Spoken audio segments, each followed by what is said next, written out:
விசாரணை நடத்த வேண்டும் என்ற கோரிக்கையை வலியுறுத்தி விழுப்புரத்தில் போராட்டம் நடத்த சென்ற மருத்துவர் ராமதாசுக்கு முதலில் அனுமதி அளித்த காவல்துறை பின்னர் ஆர்ப்பாட்டத்திற்கு அனுமதி மறுத்தது. தடையை மீறி ஆர்ப்பாட்டம் நடத்திய மருத்துவர் ராமதாஸை பிணையில் வெளிவர முடியாத பிரிவுகளின் கீழ் காலை 11 மணிக்கு கைது செய்த காவல்துறையினர் அன்று மாலை வரை திருமண மண்டபத்தில் அடைத்து வைத்தனர். பின்னர் அவரை அலைக்கழிப்புக்கு உள்ளாக்கிய காவல்துறை நள்ளிரவுக்கு பிறகு திருச்சிக்கு கொண்டு சென்று அதிகாலையில் சிறையில் அடைத்தது. அவர் விடுதலையாகாமல் தடுக்க அடுத்து 5 வழக்குகளை காவல்துறையினர் பதிவு செய்தனர். இதனால் கடந்த 12 நாட்களாக அவர் சிறையில் அடைக்கப்பட்டிருந்தார். இந்த வழக்குகள் அனைத்திலும் நீதிமன்றம் பிணை வழங்கியதை அடுத்து திருச்சி சிறையில் இருந்து விடுதலையானார் மருத்துவர் ராமதாஸ். சிறை வாயிலில் திரண்ட பாமக தொண்டர்களும் நிர்வாகிகளும் காவல்துறையின் கெடுபிடியையும் மீறி மருத்துவர் ராமதாஸை உற்சாகமாக வரவேற்றனர். கட்சி நிர்வாகிகள் மற்றும் தொண்டர்களின் வரவேற்பை ஏற்றுக்கொண்டு பின்னர் செய்தியாளர்களிடம் பேசினார் மருத்துவர் ராமதாஸ். பாமக மீதும் வன்னிய மக்கள் மீதும் அறிவிக்கப்படாத அவசர கால நிலையை தமிழக அரசு நடைமுறைப்படுத்தி வருவதாக குற்றம் சாட்டிய மருத்துவர் ராமதாஸ், வன்னிய சங்க தலைவர் ஜே குரு மீது தேசிய பாதுகாப்பு சட்டத்தின் கீழ் நடவடிக்கை எடுக்கப்பட்டதற்கும் பாமக நிர்வாகிகள் குண்டர் சட்டத்தில் கைது செய்யப்படுவதற்கும் கண்டனம் தெரிவித்தார். சிறைக்குள் எந்த அடிப்படை வசதிகளும் இல்லை என்றும் மருத்துவர் ராமதாஸ் கூறினார். தமிழ்நாட்டிலேயே அதிகமான வெயில் உள்ள அக்னி நட்சத்திரத்தில் அவதிப்படுகின்ற இந்த திருச்சி நகர மக்கள் மத்தியிலே அமைந்திருக்கின்ற இந்த திருச்சி சிறையிலே 12 நாள் அற்பமான வழக்குகளை தேடி தேடி கண்டுபிடித்து என்னை சிறையில் அடைத்து வாட்டி வதைத்த, அதில் மகிழ்ச்சி அடைந்த தமிழக முதல்வர் 18 மணி நேரம் என்னை கைது செய்த பிறகு விழுப்புரத்திலே 18 மணி நேரம் என்னை அலைக்கழித்து காலை 4 மணிக்கு கொண்டு வந்து திருச்சி சிறையிலே தள்ளி எந்தவித வசதியும் இல்லாமல் ஒரு பாழடைந்த, பழுது பார்க்கப்படாத, பயன்படுத்தப்படாத, ஒரு மரங்கூட இல்லாத செல்களிலே ஒரு பகுதியிலே என்னையும் 500க்கும் மேற்பட்ட என்னோடு கைதானவர்களையும் 4 மணிக்கு அடைத்தார்கள். கீழே ஒரு தொண்டை விரித்து தரையிலே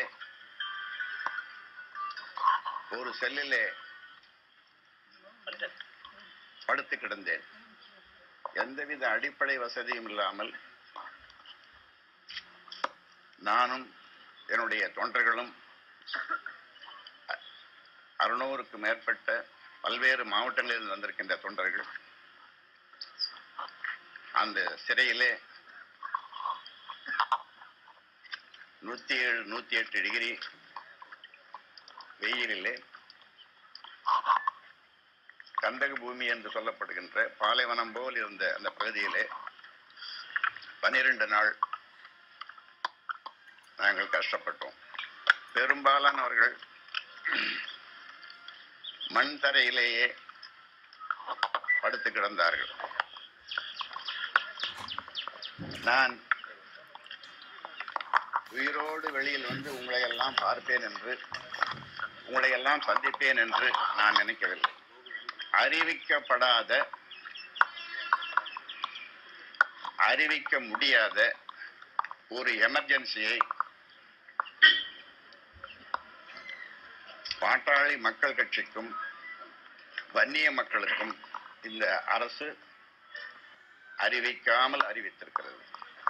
நான் செய்த தவறெல்லாம் தவறு என்று சொல்லுகின்ற தமிழக அரசு, நான் செய்ததெல்லாம் பத்திரிகை நண்பர்களாகிய ஊடக நண்பர்களாகிய உங்களுக்கு தெரியும்.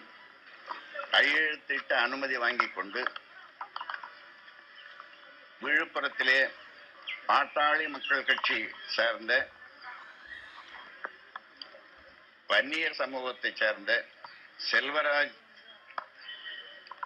என்ற அரியலூரை சேர்ந்தவர், விவேக் என்ற கும்பகோணத்தைச் சேர்ந்த இருவரும் அநியாயமாக மரக்காணத்தில் திட்டமிடப்பட்ட விடுதலை சிறுத்தைகளுடைய குன்றர்களாலே படுகொலை செய்யப்பட்டதற்கு நீதி கேட்டும் தேவையில்லாமல் துப்பாக்கி சூடு நடத்தி 20 இளைஞர்களை துப்பாக்கி குண்டுகளாலே துளைக்கப்பட்டு இன்றும் சிகிச்சை பெறுகின்ற நிலையிலே 500 வாகனங்கள் விடுதலை சிறுத்தைகள் குண்டர்களாலே அழித்து நொறுக்கப்பட்டு 4000 வண்டிகள் திருப்பி அனுப்பப்பட்டு நூற்றுக்கணக்கானவர்களுடைய மண்டைகள் விடுதலை சிறுத்தைகளாலும் காவல்துறையாலும் உடைக்கப்பட்டு இப்படியெல்லாம் நடக்கிறது என்பதை நீதி கேட்டு ஒரு அமைதியான வழியில் ஆர்ப்பாட்டம் செய்ய வந்தேன். நான் விழுப்புரம் வந்த பிறகு உங்களுக்கு அனுமதி இல்லை என்று சொன்னார்கள். ஆனாலும் அந்த ஆர்ப்பாட்டத்தை நடத்துவதற்கு காவல்துறை அனுமதித்தார்கள். அனுமதித்த நிலையிலே அவர்கள் குறிப்பிட்ட இடத்திலேயே அங்கே பேசக்கூடாது என்றும் சொன்னார்கள். நான் பேசவில்லை என்றும் சொன்னேன். பத்திரிகையாளர்களை சந்திக்க கூடாது என்று சொன்னார்கள், சந்திக்கவில்லை என்றும் சொன்னேன். அதன் பிறகு அமைதியான வழியிலே அந்த இடத்திற்கு வந்த பிறகு ஒரு நிமிடத்திலே என்னையும் தொண்டர்களையும் கைது செய்து 12 மணி நேரம்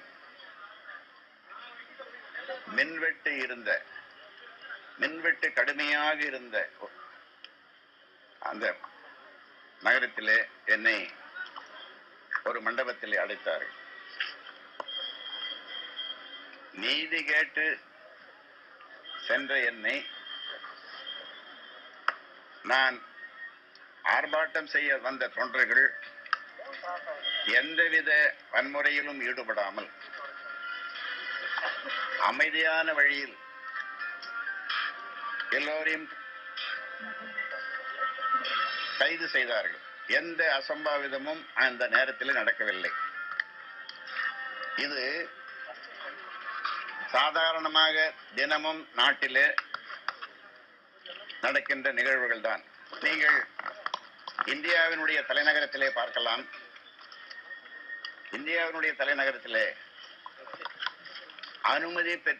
அனுமதி பெற்றால் தினமும் பிரதமர் வீட்டை நோக்கியும், சோனியா அம்மையாருடைய வீட்டை நோக்கியும், மந்திரிகள் வீட்டை நோக்கியும், சமீபத்திலே சீக்கியர்கள் அவர்களுடைய போராட்டம், இதெல்லாம் யாரும் அங்கே அனுமதி பெற்று போராட்டம் நடத்துவதில்லை. ஆனால் அவர்களையெல்லாம் இதே போன்று வழக்குகளில் தேடி பிடித்து கைது செய்வதில்லை. அதே போன்று மேற்கு வங்க முதலமைச்சர் ஒரு அலுவலகத்துக்குள்ளே நுழையும் போது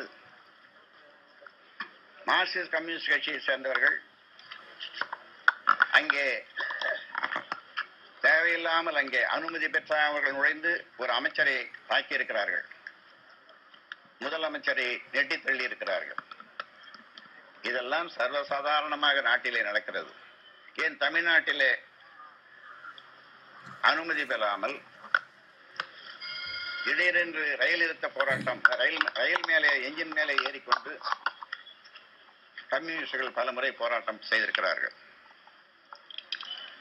ஆனால் அமைதியான வழியிலே அதை அன்றைக்கு என்னை கைது செய்யாமல் அது விட்டிருந்தால் இது போன்ற பிரச்சனைகள் எல்லாம் ஏற்பட்டிருக்காது. ஆனால் இந்த அரசு திட்டமிட்டு ராமதாஸை கைது செய்ய வேண்டும்.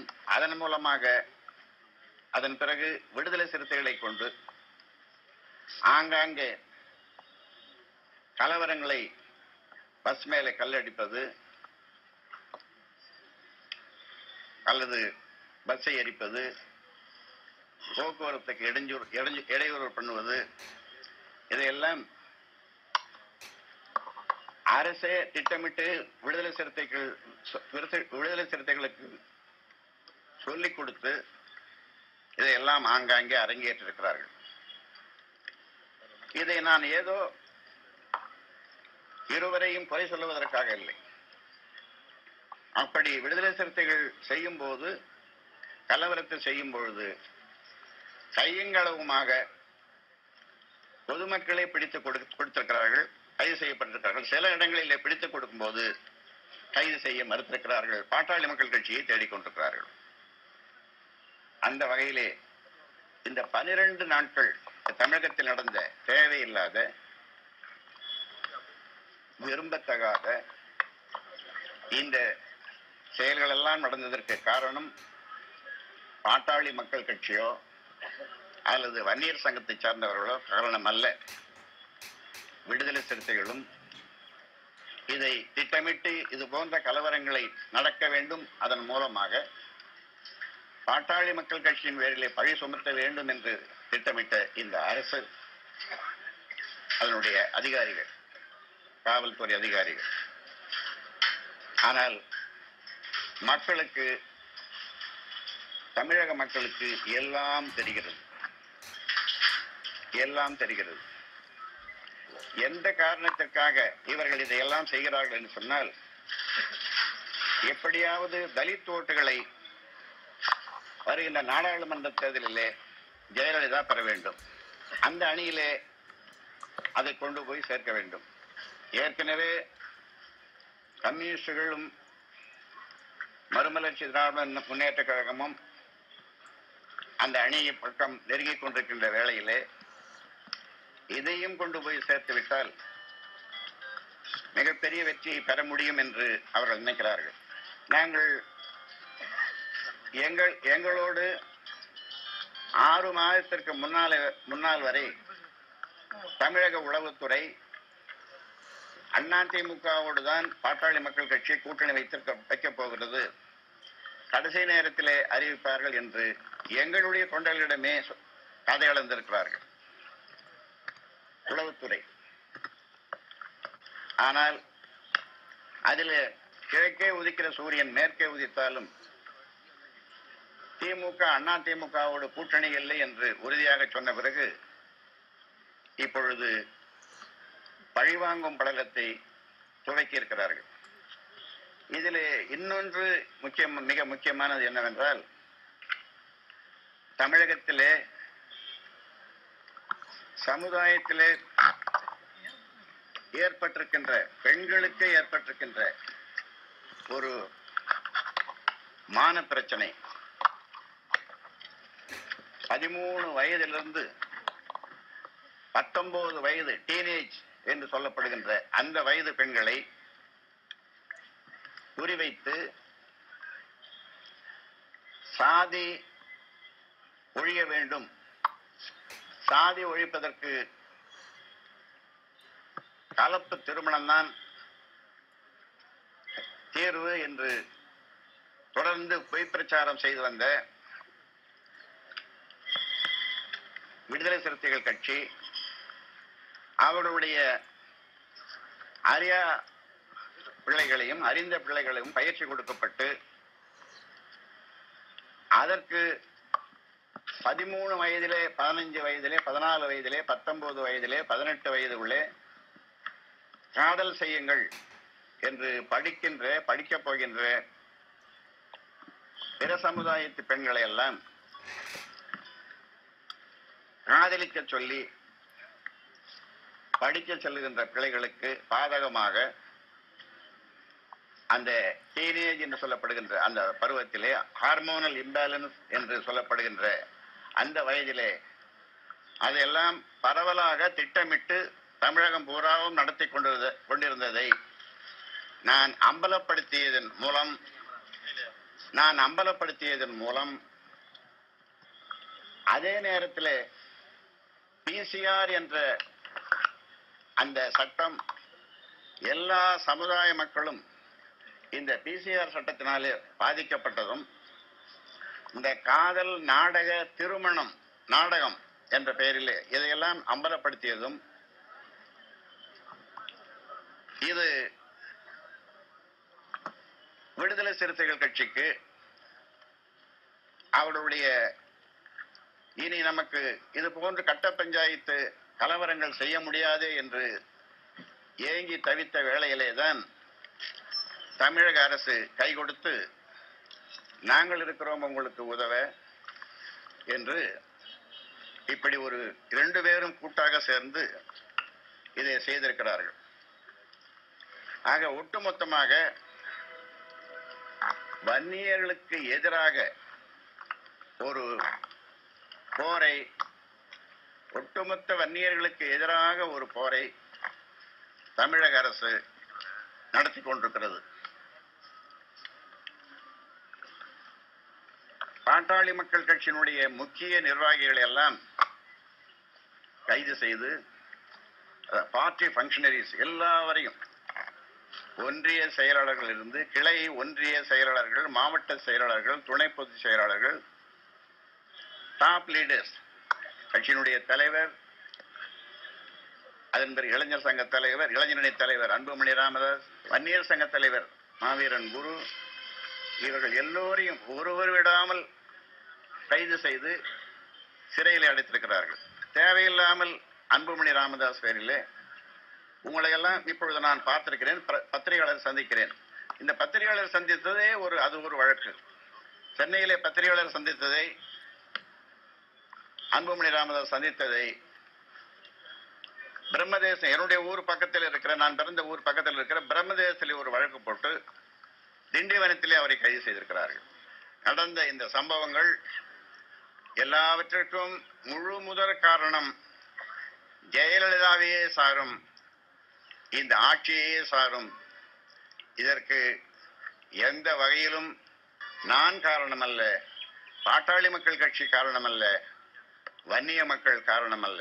தமிழகத்தில் இதுவரை நடந்த இந்த மாதிரியான பொதுமக்களுக்கு பாதிப்பான அந்த நான் பத்திரிகைகளை படித்த அந்த செய்திகளை எல்லாம் அதையெல்லாம் செய்தது விடுதலை சிறுத்தைகள் என்றாலும் இனி நாம் அனைவரும் அமைதி காக்க வேண்டும் என்று என்னுடைய கட்சியினருக்கு நான் வேண்டுகோள் வைக்கிறேன். குண்டர் சட்டத்திலே போடப்பட்ட அந்த வழக்குகளை எதிர்கொள்வது, இந்த 2 பேர் படுகொலை செய்யப்பட்டிருக்கிறார்களே அதற்கு எந்த வகையிலே நியாயம் கேட்பது என்பதை பற்றியெல்லாம் எங்களுடைய கட்சியினுடைய மாநில செயற்குழுவோ அல்லது பொதுக்குழுவோ விரைவில் கூடி முடிவெடும். இன்றைக்கும் சொல்லுகிறேன், சிபிஐ விசாரிக்கட்டும், உண்மை தெரியட்டும். நாங்க அதான சொல்றோம், உண்மை தெரியட்டும். எப்படி தர்மபுரி கலவரம், அந்த கலவரம் நடந்ததற்கு காரணமான இருந்த ஒரு சப் இன்ஸ்பெக்டர், ஒரு சைல்டு மேரேஜை செய்து வைத்த ஒரு டிஐஜி, கட்ட பஞ்சாயத்து செய்து 3 லட்சம் பணம் பறித்த விடுதலை சிறுத்தைகள் கட்சி அங்கே, இதையெல்லாம் காரணமாக இருந்து அந்த கலவரத்துக்கு காரணமாக இருந்ததோ அதுபோன்று அவர்களுக்கு ஆதரவாக பேசுகின்ற இன்றைக்கு சில அமைப்புகள், அதையெல்லாம் அவர்கள் புரிந்து கொள்ள வேண்டும். சாதி பேதமற்ற சமுதாயத்தை 65 ஆண்டு காலமாக சுதந்திரம் பெற்று ஏன் அமைக்கவில்லை என்ற ஒரு கேள்வியை கேட்பதோடு, அது எந்த ஊரிலே அல்லது எந்த தெருவிலே எந்த நகரத்திலே அது அமைக்கப்பட்டிருக்கிறது என்று எனக்கு தெரியவில்லை. அப்படி சாதி பேதமற்ற ஒரு சமுதாயத்தை அமைக்க வேண்டும் என்று எல்லா தலைவர்களும் எல்லோரும் விரும்பினால் அதிலே முதல் ஆளாக நான் இருப்பேன். தமிழகத்திலே தாழ்த்தப்பட்ட மக்களை விட எல்லா வகையிலும் சமூக பொருளாதார எல்லா நிலையிலும் கீழே இருக்கின்ற அந்த மக்களுக்கு என்னை விட ஆறுதல் சொல்லுபவர்கள், அவர்களுக்காக பேசுபவர்கள் தமிழகத்திலே யாரும் இல்லை. குண்டர் சட்டம் தொடர்ந்து போடுவதை ஜெயலலிதா நிறுத்திக் கொள்ள வேண்டும். குரு அச்சுறுத்தலாக இருக்கிறார் என்று தேசிய பாதுகாப்பு சட்டம் அவர் மேலே பாயப்போவதாக பத்திரிகையிலே படித்தேன். குரு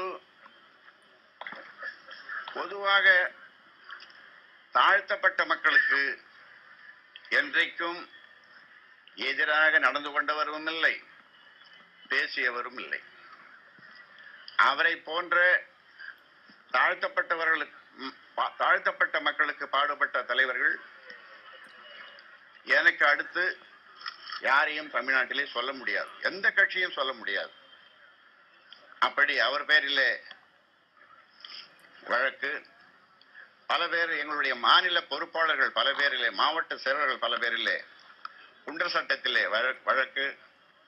இப்படி அதாவது ஒரு அரசியல் கட்சி என்று சொன்னால் எந்த அரசியல் கட்சியாக இருந்தாலும் அவர்கள் பேரிலே ஆர்ப்பாட்டம் செய்தது அல்லது வேறு சில அற்ப காரணங்களுக்காக பல்வேறு வழக்குகளை போட்டு வைத்திருப்பார்கள்.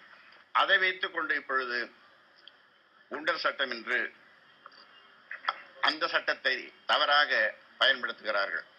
உண்மை, நேர்மை, தூய்மை, சத்தியம், ஜனநாயக பண்பாடு, எதிர்கட்சிகளை மதிக்கின்ற தன்மை, இவையெல்லாம் ஒரு ஆட்சியினுடைய இலக்கணம் என்று சொல்லுவார்கள். ஆனால் இந்த ஆட்சிக்கு இதிலே கிஞ்சிற்றும் கிடையாது, எதுவுமே இல்லை. ஏற்கனவே 10 ஆண்டு காலம் தமிழகத்தை ஆண்டு